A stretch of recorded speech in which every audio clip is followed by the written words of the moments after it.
मोहीम कायम करणे, तळोदा नगर परिषद हद्दीतील दैनंदिन गटारी व खर्डी नदी परिसर स्वच्छतेसाठी पोकलँड व जेसीबी यंत्रणे प्रतिसाद भाडेतत्व उपलब्ध करून घेणे कामे विचार विनिमय करणे, खालील कामांचे विकास कामांची मंजुरी मिळण्याबाबत नगर उत्थान महाअभियानांतर्गत मंजुरी तळोदा नगर परिषद हद्दीतील रस्ते विकास प्रकल्पातील विविध रस्ते व गटारी यांची कामे करणे, या कामाची मुदत वाढवून मिळण्याबाबत अर्जावर विचार विनिमय करणे, श्रीमती पाडवी पटेल, शीतल लक्ष्मण इतर 10 नगरसेवक यांच्या तक्रारी अर्जावर विचार विनिमय करणे, सीओ साहेबांचं बेजबाबदार असल्यामुळे साहेब आम्हाला सत्तेतून 5 महिने झाले असताच साहेबांना सांगून चुकलो की साहेब आपल्या तळोदा शहरात खड्डे, रस्ते, गटारी, जिथे रस्ते आहेत तिथे गटार नाही, त्यांनी दुर्लक्ष केलं आणि आम्ही सांगितलं साहेब आपल्याला पाहणी करायची, साहेबांनी फक्त हो म्हणायचे, हो ताई आपण जाऊ, कधी जायचं पाहणी करायला, आणि साहेबांनी मी ऑफिसात आल्यावर साहेब असायचे गैरहजर, साहेबांना माहिती होतं की हा सगळा गालबोट माझ्याकडे येईल असं म्हणून साहेबांनी दुर्लक्ष करत 5 महिने काढून घेतले, पण लोकांचा रोष आमच्यावर येत असतो की ताई आमच्याकडे खड्डे, भाऊ आमच्याकडे रस्ते नाही, जिथे रस्ते होते तिथे गटार नाही, आणि आम्ही जेव्हा आम्ही स्वतः पाणी करत असताना आम्ही लोकांना सांगितलं तुम्ही का रस्त्याची कामं करू दिली, तर ते सांगायचे आम्हाला दमदाटी केली जायची, प्रशासन पिरियडमध्ये एवढी दमदाटी केली आणि एवढं त्यांच्यावर बेजबाबदारीने खूप काही लोकांशी त्यांनी संवाद केला की अक्षरशः ते शिवीगाळ सुद्धा करत होते,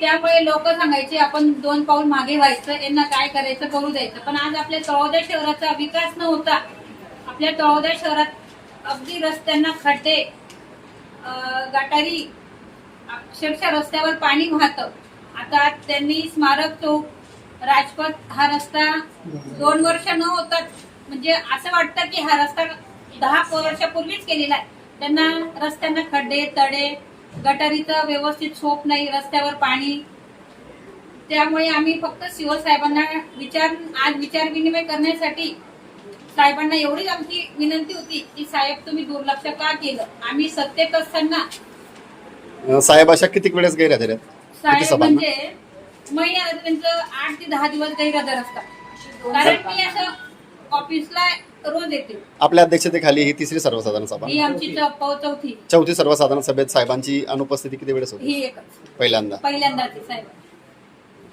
तर आपण याबाबत काही वरिष्ठांना कळवणार आहात का? हो, आम्ही जिल्हाधिकारी मॅडम, नगर विकास, मुख्यमंत्री, उपमुख्यमंत्री सुमित्रा वहिनी यांना आम्ही पत्राद्वारे, लेखीद्वारे पाठवलं, आणि मल्टी युटिलिटी व्हॅनचं पुन्हा एकदा लोकार्पण झालंय मॅडम, त्या संदर्भात काय सांगा? आम्ही नगरपालिकेत खूप वर्षांनी म्हणजे आमच्या बघण्यात येतं की पहिल्यांदा शासनाची गाडी आली नगरपालिकेत गाडी आली असताना मी साहेबांना सांगितलं साहेब आपल्याला लोकार्पण सोहळा करायचंय, आमदार साहेब आणि आपले सगळे नगरसेवक बीजेपीचे, शिवसेनेचे आणि राष्ट्रवादीचे आणि आपले तळोदा मतदारसंघाचे आमदार आणि आपले सगळे कर्मचारी आणि सीओ साहेब या तुम्ही आपण सगळे मिळून नगरपालिकेत लोकार्पण सोहळा करू, कारण शासनाची गाडी पहिल्यांदाच आली खूप वर्षांनी, कारण ती गाडी का आली, कारण छोट्या गल्लीत किंवा अगदी झटपट ऍक्सिडेंट झाला तर तिथे पटकन म्हणजे त्याच्यामध्ये पूर्ण साहित्य, ऍक्सिडेंट झाल्यावर पेशंटला उचलून नेणं एक म्हणजे जिथे अर्धा तास लागेल ती गाडी 10 मिनिटात नेईल हॉस्पिटलला, तर साहेबांनी सांगितलं हो मॅडम आपण करू, असं म्हणजे साहेबांनी आमच्याकडे दुर्लक्ष केलं आणि आमदार साहेबांनी बी केलं उद्घाटन, आम्हाला आनंद आहे, पण सीओ साहेबांनी आमदार साहेबांची दिशाभूल केली की साहेब ही गाडीचं उद्घाटन आपण नगरपालिकेत करू, नगराध्यक्ष मॅडमांना बोलू, सभापतींना बोलू, ही त्यांची दिशाभूल करून त्यांनी तिथे सांगितलं साहेब तुमच्या हाताने उद्घाटन केलं, साहेबांनी बी उद्घाटन केलं तर आम्हाला आनंद आहे, कारण ते आपले आमदार आहेत तळोदा शहादा मतदारसंघाचे, तर त्यात आमचं दुमत काही नाही, आणि इथून कुठलाही कार्यक्रम आम्ही करू, नारळ फोडू, उद्घाटन करू, तर आम्ही आमदार साहेब आणि सगळे नगरसेवक मिळूनच आम्ही पुढचा कार्यक्रम करू. नगरपालिकेत 4 विषय विकासाचे होते आणि 5वा विषय तळोदा नगरपालिकेच्या अजेंड्यावर विषय घेतलेला होता. नगरसेवकाच्या तक्रारीवरनं सन्मान्य नगराध्यक्ष मॅडम यांनी पण त्या विषयाला मुख्य टिप्पणी असल्या कारणाने नगरपालिका 1965 अधिनियम धरून असा ठरावच घेता येत नाही. या ठिकाणी शिवच्या अभिप्रायाने, खाते प्रमुखच्या अभिप्रायाने, म्हणून आम्ही नगराध्यक्ष यांच्याकडे मागणी केली. त्यांनी विषय तहकूब ठेवण्याचा विषय घेतला. पण शिवसेनेचे गटनेते, भारतीय जनता पार्टीचे मी स्वतः गटनेता आणि आमचे सर्व नगरसेवक यांनी असा विषय घेता येत नाही, असा विषय घेतला तरी आम्ही कलेक्टरकडे जाऊन 308 करू अशी एका मताने मागणी केली. तळोदा नगरपालिकेमध्ये विशेष सर्वसाधारण सभा बोलवण्यात आली. सर्वात महत्त्वाचं म्हणजे विशेष सर्वसाधारण सभा ही अत्यंत महत्त्वाच्या कामासाठी बोलवली जात असते. एक तर बजेटचा विषय असेल किंवा काही तातडीचा विषय असेल किंवा अतिमहत्त्वाचा विषय असेल, त्यासाठी ही विशेष सर्वसाधारण सभा ही बोलवली जात असते. परंतु तुम्ही अजेंडा जर बघितला तर तुम्हाला दिसेल की त्या अजेंड्यामध्ये असा अतिशय महत्त्वाचा एक सुद्धा विषय नव्हता.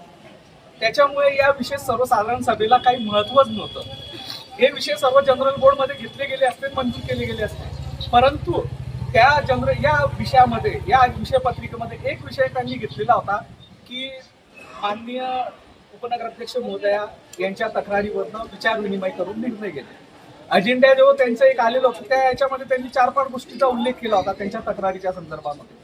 परंतु नगर परिषद अधिनियम सभाशास्त्र 1966च्या 80 नुसार कोणताही विषय घ्यायचा असेल तर तो सुस्पष्ट पद्धतीने या अजेंड्यावर घ्यायला पाहिजे. आणि जर तो सुस्पष्ट पद्धतीने अजेंड्यावर घेतलेला नसेल तर तो विषय हा बेकायदेशीर होतो. म्हणून आम्ही भारतीय जनता पार्टी आणि शिवसेनेच्या सर्व नगरसेवकांनी त्या विषयाला विरोध केला. सत्ताधाऱ्यांनी बहुमताच्या दमावर तो विषय तहकूब केलेला आहे. परंतु तो विषय बेकायदेशीर असल्यामुळे तो अजेंड्यावर घेता येऊ शकत नाही आणि तो विषय तहकूबही करता येत नाही. म्हणून आम्ही सर्वांनी या गोष्टीला विरोध केलेला आहे. आणि या विशेष सर्वसाधारण सभेला कोणत्याच प्रकारचे महत्त्वाचे विषय नसल्यामुळे, विशेष विषय नसल्यामुळे काही महत्त्व नव्हतं. आकसापोटी यांनी ही सभा घेतली होती, परंतु मुख्याधिकारी महोदय या ठिकाणी उपस्थित नव्हते. त्यामुळे तो विषय तहकूब करण्यात आलेला आहे.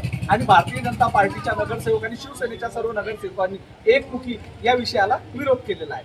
आणि जर अशा प्रकारचे जर बेकायदेशीर विषय घेतले गेले तर शिवसेना आणि बीजेपीचे सर्व नगरसेवक माननीय जिल्हाधिकारी यांना 308 त्या विषयाच्या संदर्भात 308 संदर्भात कंप्लेंट करून ते विषय रद्द करायला लावतील.